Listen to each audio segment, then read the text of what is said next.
আমার শখের মানুষটিকে যে পাবে সে অনেক ভাগ্যবান, যাকে পাওয়ার জন্য আমি কান্না করতাম, মন খারাপ করতাম, যার সাথে একটু কথা বলার জন্য ছটফট করতাম, একটু দেখার জন্য পাগল হতাম, তাকে কি সুন্দর অন্য একজন সহজেই পেয়ে যাবে।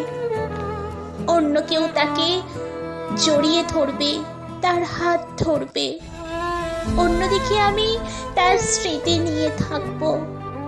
হ্যাঁ, তাকে ছাড়া হয়তো মরে যাব না, কিন্তু কখনো ভালো থাকতেও পারবো না।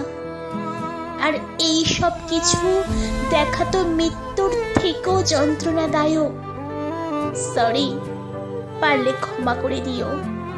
তোমাকে অনেক জ্বালিয়েছি, সব সময় বিরক্ত করেছি, আর বিরক্ত করব না।